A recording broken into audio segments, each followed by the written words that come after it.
around today, and I'll be filling in her place. The point man, Carl Orakwe. I hope to do a good job, of course, on the Sony side today, and I hope to have you with me for now till about 3 p.m. I've got some exciting discussions for us. I know this is not a period that people will say they are all joyous and dancing in the streets. In fact, I hear the streets are empty. No, did I hear? I saw the streets being a bit empty. What with the increase, in petrol affecting everyone and everyone wondering what to do. Nigerians have been tagged, people who basically settle and adjust to any situation. How well would we adjust to this particular situation? And that's going to be a conversation we'll have at 2 o'clock when we talking figures. We're asking you, how well do you think we're going to adjust to this new price increase? Could it get worse than this? Well, before then, we also will be taking a look at that question of empowerment. How well can a government empower its people? What, in your opinion, is empowerment? I know through various discourse on this particular radio station, we have taken a look at that particular issue, but we'll focus on it today, and we've got a guest that will help see us through with this one. So welcome to today's edition of The Sunny Side.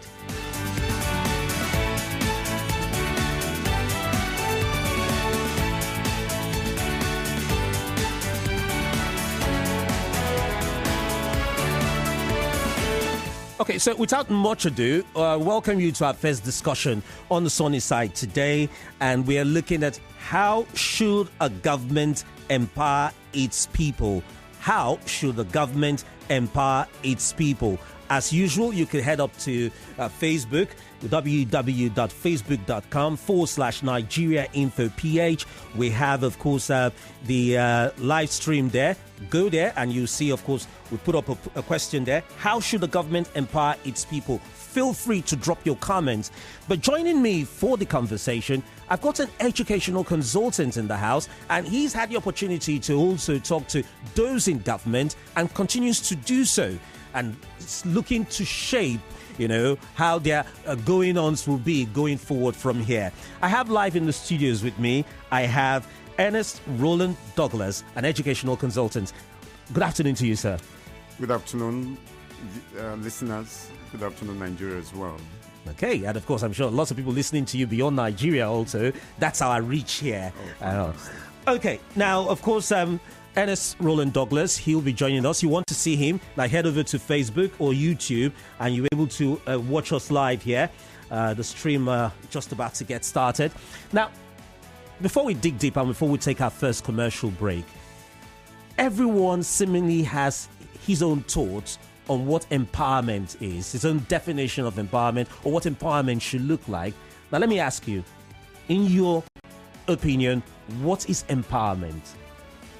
Well, I consider that more as an intervention kind of assistance to an individual or group of individuals who are probably challenged,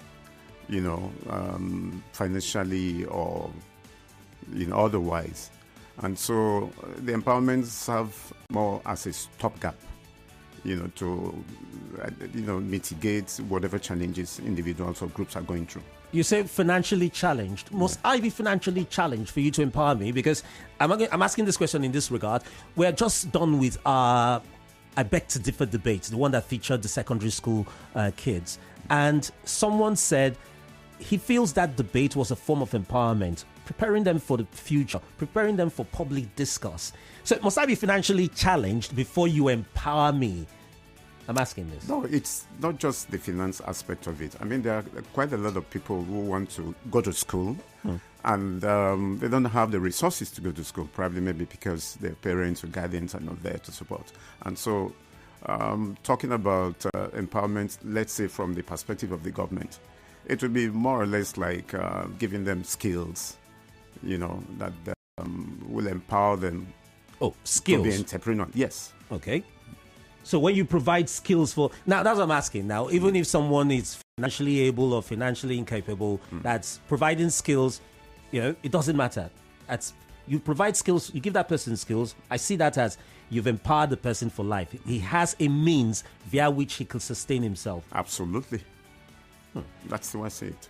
Okay, so you could be part of the conversation like we mentioned, www.facebook.com/Nigeria Info PH. I can see WH Flatic John Jr. has already dropped a comment. Now he says he's answering the question we put up, which is, how should a government empower its people? He keeps it simple. He says, it's very simple. Move into the LGAs and create jobs for the unemployed graduates. That's what he says. Move into the LGAs and create jobs for the unemployed graduates. That's WH Flatic John Jr. Via Facebook. And I see I have another comment. Let's see. Two comments there. The second one, I think from Collins Agumagu. Okay, just some technical issues, not seeing that. But you could also do like they've done and go to Facebook. Later on, we'll throw the phone lines open. But we'll take our first commercial break in a bit, in an instance there.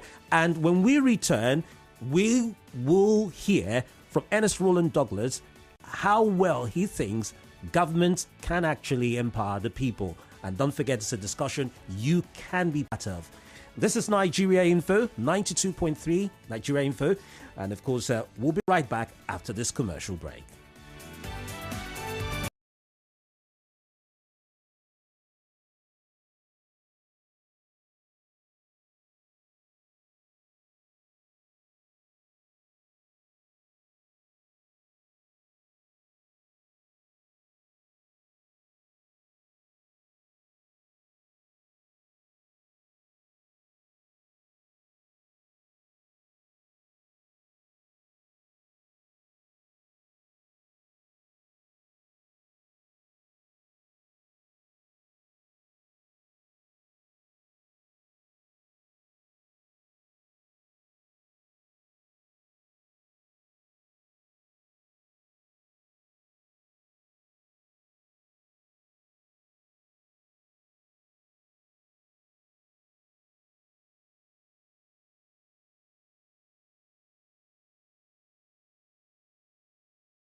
Nigeria Info, sunny side with Carl, and I've got Ernest Rowland Douglas in the studios with me, and we're taking a look at how should the government empower its people.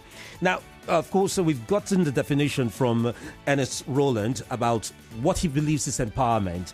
And now let me quickly ask you, why do you think a good number of people, because this is a discussion we've actually had on this particular platform for a while now, why do you think a good number of people actually see empowerment as being given money? Can giving someone money actually, should I say, be called empowerment? I think our own case is peculiar in the sense that, 90% of the population are weaponized in poverty. And so they see cash as their way of getting out of, the poverty they are, rather than seeing the skills which they need to acquire that will sustain them to overcome the challenges of poverty. When you say cash, how much cash can I give you that actually empowers? So let me rephrase. Will giving you a substantial amount of cash equate to empowering you? A substantial amount. So if, for instance, you are someone resident in one of the localities, maybe perhaps in one of the countryside in the village, and I give you 2 million naira. You're a fisherman, I give you 2 million naira. That's empowerment, is it? Absolutely.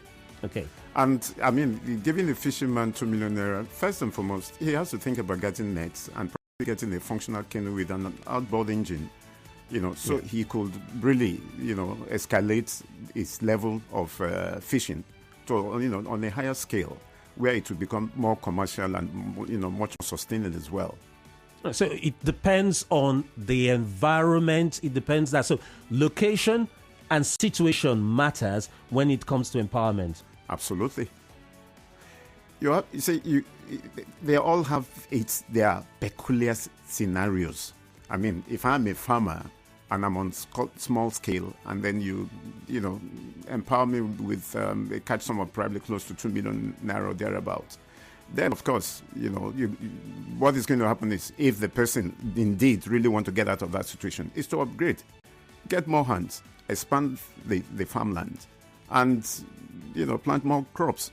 And then that way he will also be able to get probably the research consultants to help with pest control and several other issues. Now, if you take it to the area of the riverine, where you have the fishermen and women, one of the major challenges they have is the mobility within the creeks.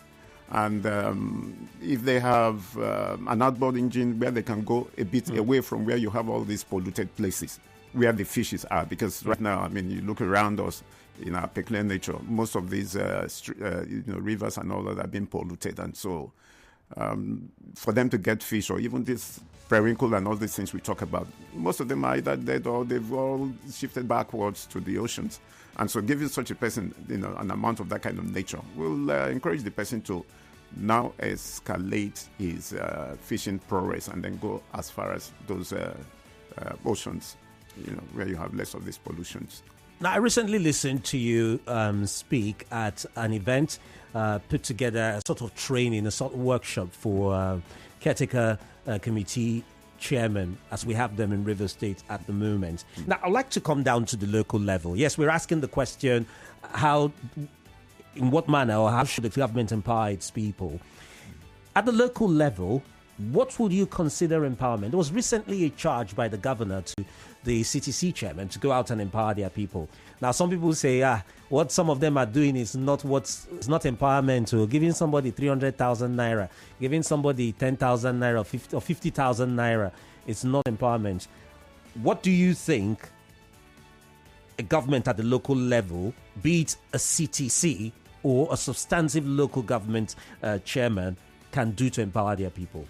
What I expect them to do, as a matter of fact, is identify the skills, where a lot of these people that probably didn't have the formal education can fit into. We've got, the shoemaking, you've got skills that can sustain them. That's what I expect them to do.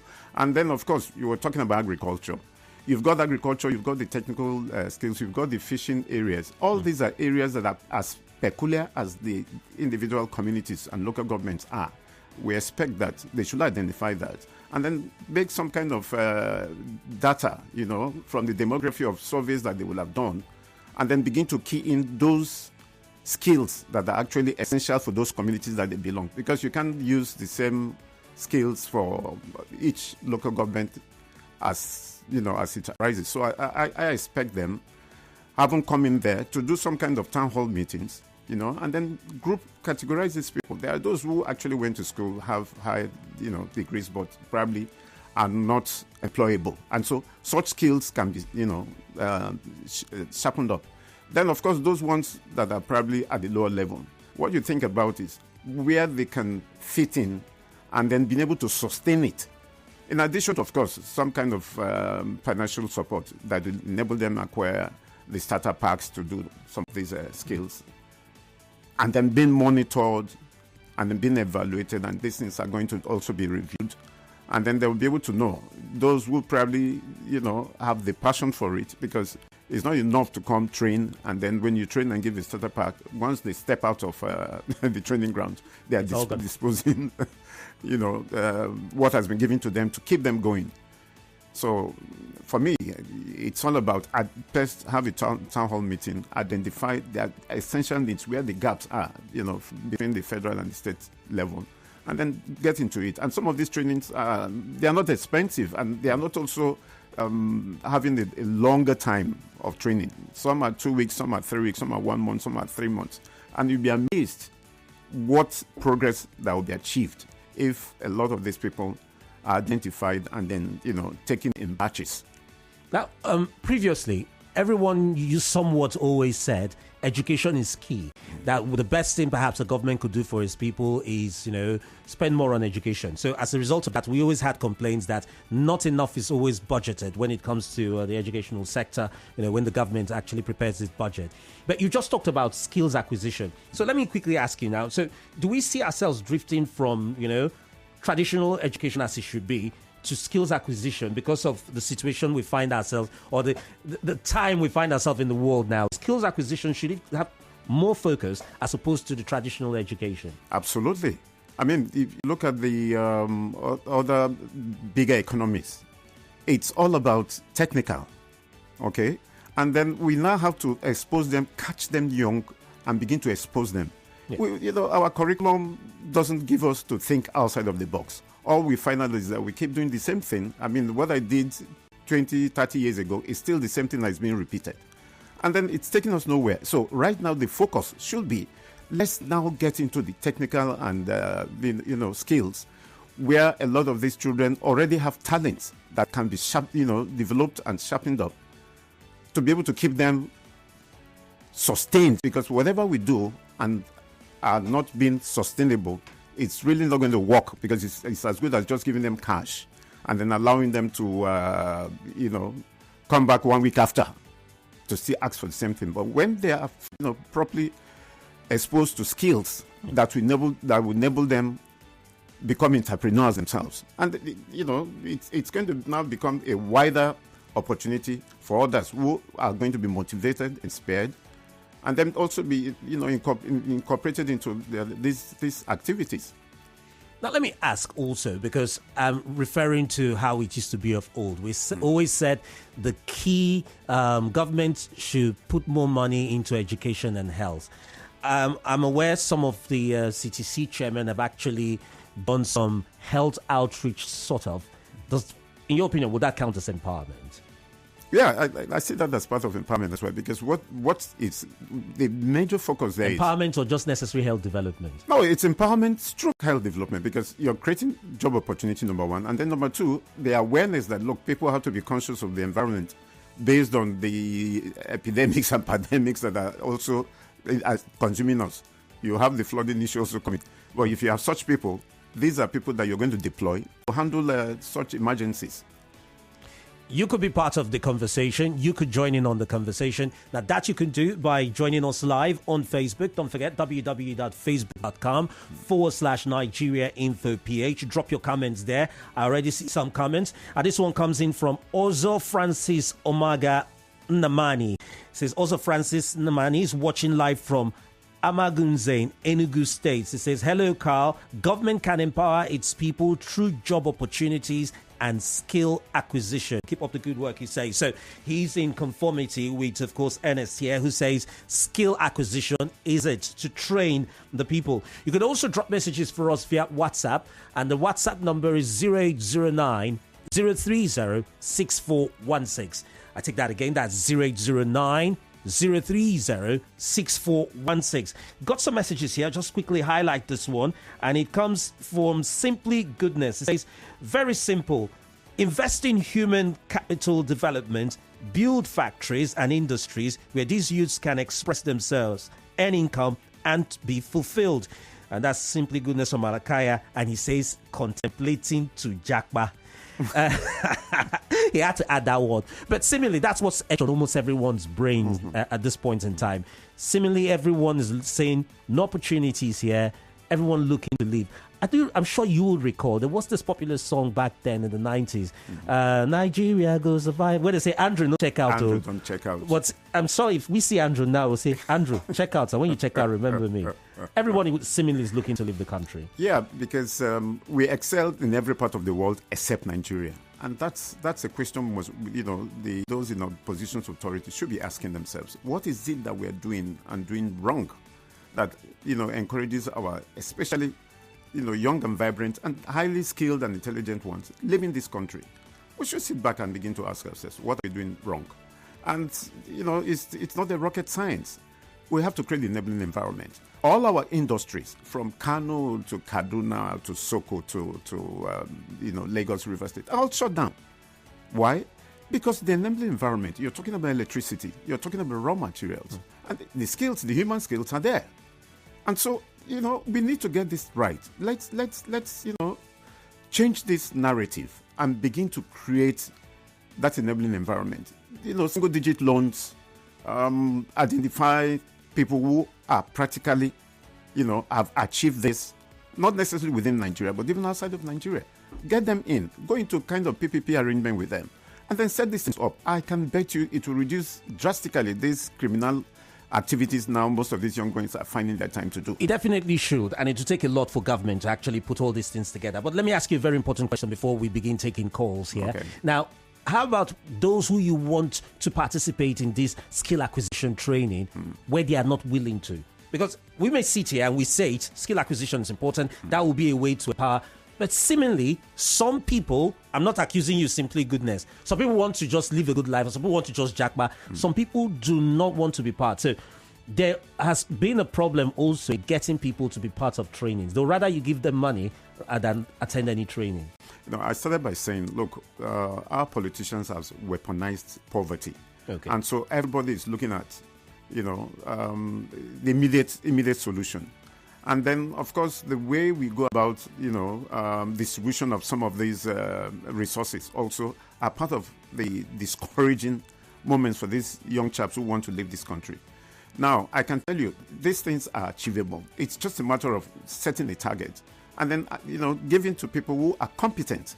Don't attend the right training. Now, with certain ministries in Rivers State, Okay. I have that project where we say, look, this is the time for behavioral reorientation. We have to change this mindset.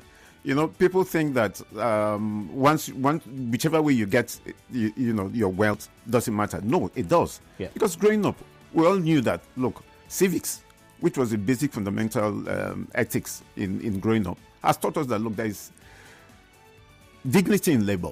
True. All right? And so our young ones... It doesn't seem to matter these days. I dare say it doesn't seem to matter. Yeah, because, we drifted off from that, from that setting that we all had. And some of us are there, but unfortunately, maybe because we've, hide under the guise of politics, not being able to identify people who have the competence and capacity to do these things. And they are achievable. And, there are results out there. But a lot of times, most of these people don't even have the opportunity to expose themselves. There are some young people recently who developed drones that can be used in the farmland. Because maybe such people don't have the big names or the big university titles, they are not bothered about them. Look at this bullfire thing. Our refineries can't function. But with the bullfire, these guys didn't even go to school. But they are able to achieve this. And I think this is the time the government should sit back and say, hey, wait a minute. These young guys have got this technology, crude as it may sound. Engage them. Let's now take on the HSE part of what they're doing. And then begin to, go into cooperatives, if I may say. And that will also take off quite a lot of people who are now, into these criminalities and all that. I think that's a possibility. That will be another discussion. I know there was the look into artisanal refineries. Some say that disappeared or that died down and nothing came out of it. Anyways, you could join us via telephone. You could give us a buzz. Call us on via the smart number 0700. I'll take that again. That's 070 0923 0923. 070 0923 0923. Yes, that's the magic number. If you want to join us live via phone calls in the studio, you call that number. Meanwhile, I have Skillful Piro, and here on Facebook it says, "Good afternoon, Point Man. There is no how government empowerment will get to all the citizens. Government should do the basic things like roads, employ people, build hospitals, electricity, create job opportunity. There's no how empowerment will reach everyone in Nigeria." Skillful Piro is my name from Eche. That's something I was definitely going to get to. James Saloka says, yes, government should empower its people via education, infrastructure, etc., etc. Let's see if we'll take one or two calls here. Yeah, hello. Good afternoon. Okay, lost out on that one there. Don't forget the smart number 070 0923 0923. At 070 0923 0923. You could also try the alternate number, and that's 0817 923 0002. At 0817 923 0002. Alternate number. Meanwhile, here I have this one from Omar. It says, "Hi Carl, thanks for standing in for Dennis. I expect the spirit of camaraderie. Okay, I appreciate the spirit of camaraderie in Nigeria Info. But please, could you kind of let your head down a little bit more when choosing your next topic? Something less uptight and more chatty on the sunny side. Like this is the first conversation, and it's the way things are at the moment. That's why we have chosen this topic on a Friday. If I came here on a Friday, I will come with I'll really let my hair down. I know. Later on, we're going to be talking about the fuel situation, and I will expect your input on that one there. And he says, "Please, I'm texting from a place of good nature," and that's Omar. Omar, thank you very much. Do appreciate your contribution. This one says, "Greetings, Carl. The answer is school to land." Yes, don't forget the question we're asking you is, how should the government empower its people? And Marvel from Port Harcourt says the answer is school to land. We should go back to agriculture. Carl, like the Vino song, Nigeria Will Survive, she called all our mineral resources. Agricultural skills alone would take everyone out of poverty. Absolutely. I Marvel said so if Governor Sim Fubara swings into action. So he's saying here locally, most especially in Rivers State, he believes agricultural skills will actually take us out of poverty. That's what Omar is saying. This one here says... okay, I think we saw this on Facebook from Skillful Bureau saying there's no how government will empower all its citizens. That was something I was going to get to. And the question was, can government really empower everyone? I'm asking this because of the peculiarity of our own terrain here. Because somebody will come out and tell you, I've not seen what they are doing. It did not touch me. So maybe if you were not invited for a school acquisition program, if you were not given some grant or some money, but really, can government and empowerment actually get to everyone? I'm asking. Realistically, I'm not sure that is possible. But listen. Directly, maybe not possible, but indirectly, could that happen? Yeah, why not? Okay. I mean, if government gives bursary to students, now open up this Songhai farm, open up the Bogma fish farm, open up the school to land itself. A lot of these people, especially those of them who are out of school, because there are no factories to go and work, are willing and be ready to go in there. And now when they go in there, it has a way of multiplier effect. When these people now notice that, look, some people have been engaged in this aspect, they will all come in there. And agriculture is a larger employment sector. You have the fishery, you have the poultry, then you have the direct, farm inputs and outputs as well. Now, outside of that, the factories will also come in because you have the value chain from all these places where each of these people's skills will be required. And that's why we're saying, look, education, get the technical side, side by side with the, traditional education that we're all used to. And you'll be amazed. We had that in the 70s and in the 80s. And then from the 90s, we just lost it. And this is achievable. Government, yes, is not going to come and create employment for everyone. But I can tell you, even a lot of them that are in the ministries, they're idle. But some of them could be sent into productive sectors, and which is the agriculture we're talking about. We're talking about food insecurity. And so, when these people are put into this practice with enough funding and then enough, technical consultants who are going to guide, I tell you, we are going to achieve a lot more. And that is going to also be a multiplier effect to those who are probably maybe, involved in other business activities. That's the way it goes. It's a chain. It's a value chain. So it revolves around, you bring in this, from the farm, I put it into the factory, and then from the factory, you have, the connoisseur of people that are going to be involved in the marketing aspect, the direct supply aspect. Look, these things are doable. They're not rocket science. It's been done before. We could do it again. Just the will to say, yes, this is what we want to do. I mean, the issue of River State, the past 8 years, we didn't talk about factory, we didn't talk about, skills acquisition. We were just basically playing politics. But it's time for us to know that, look, there's a time for politics and there's a time for governance. And for me, what I can say, especially with the CTC chairman and the members and the principal officers, focus on the skills you're going to give to them. There is nothing wrong also in the 10,000, 20,000 you give to them. But focus on these skills. And these skills, 2 weeks, 3 weeks intensive, they will be able to get out of this poverty line and remain a bit afloat and then begin to build from there. That's basically what it should be. Now, don't forget, you can call 070-0923-0923, or you try the alternate number, and that's 0817-923-0002. 0817-923-0002. Lily Wardu via Facebook says, Lily Wardu from LLA, government can empower its people by providing steady power supply for businesses to thrive, by providing good road network to move goods with ease, thereby aiding production, by providing low interest loans to businessmen with good ideas, by subsidizing the cost of quality education for the masses, by making people oriented policies in terms of health and education, by providing security for its people, by providing stability in terms of economic, political and social stability. If this can be done, the people can do the rest for themselves. We don't need handouts. We need a working and stable environment. Very true. Now, there's always the tendency for us here in Nigeria, most especially in Africa, and most especially here in Nigeria, to always take a look at the immediate. We tend not to look at the future. Now, you talked about skills acquisition being something of paramount importance. How much attention should we be paying to the next generation? I know there are the youth now of working age, of earning age, that are seemingly a concern now.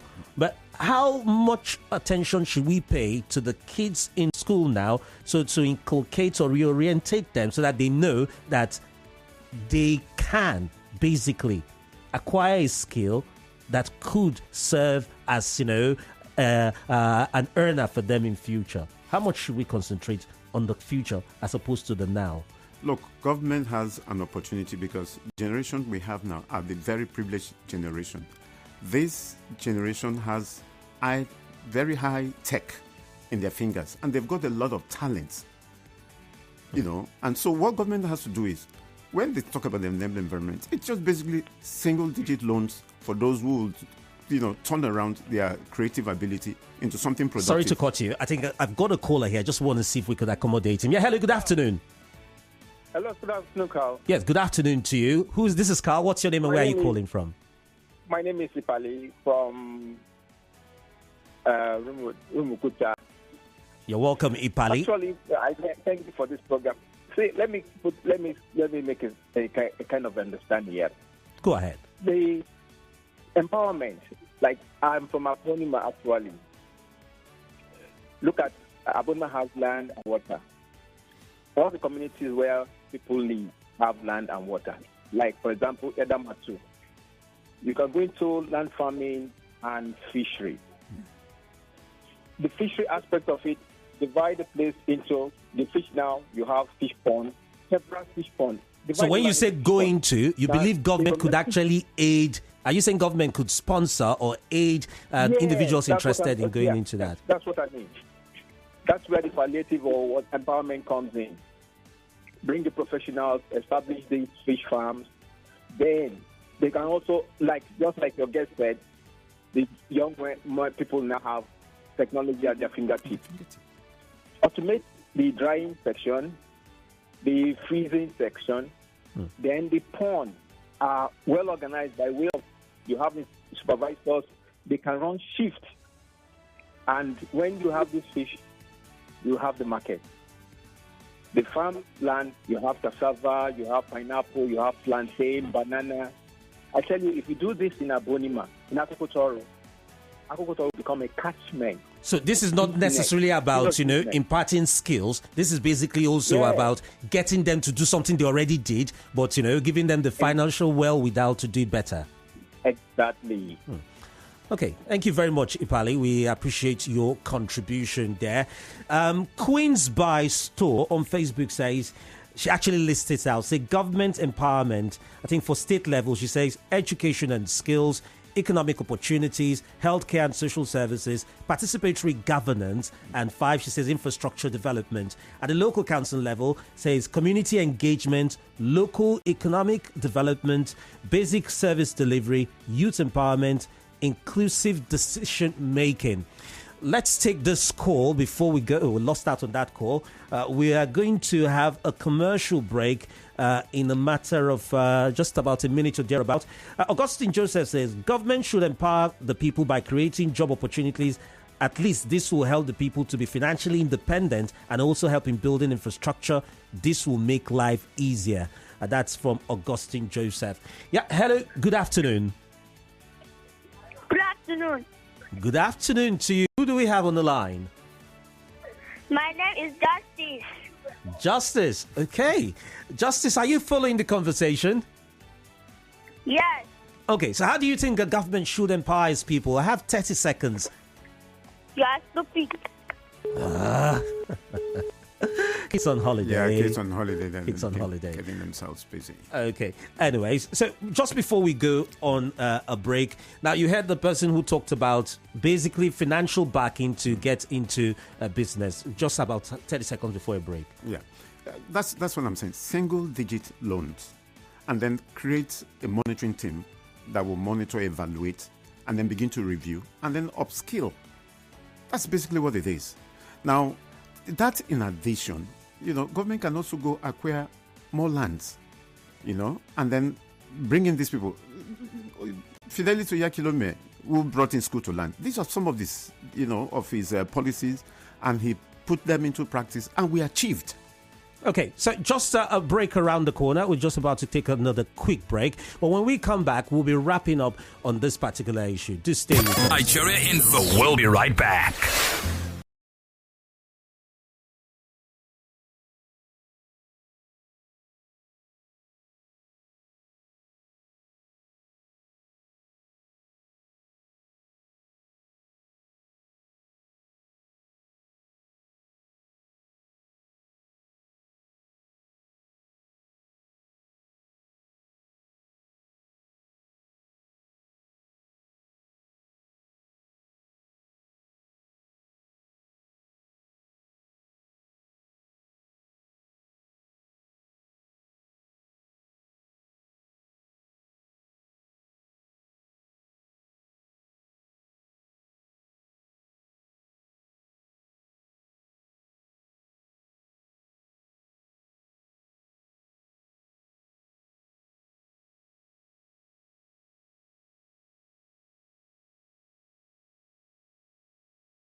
Info, and we are wrapping up the conversation here on the sunny side. By the way, it's the sunny side with Cal. For Nigeria Info, you could always listen to us via the app. Go to the Play Store or go to the Google Play Store.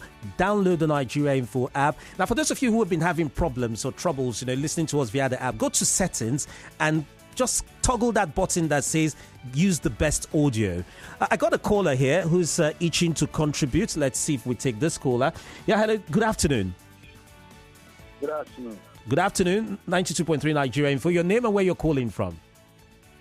Yes, my name is Rowland. Rowland. I'm calling from Port Harcourt. Okay, you're our last contributor via telephone. Quickly go ahead. Let's hear from you. Yes, the last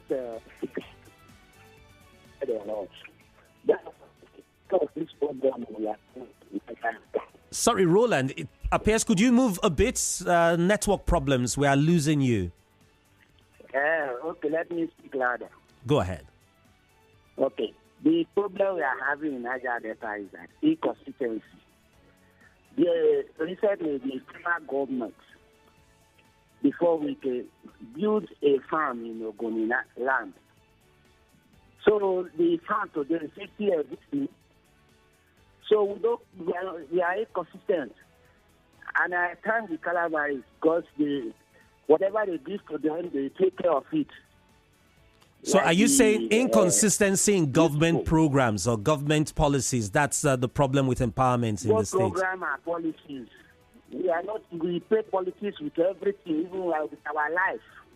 Okay. It's not the best.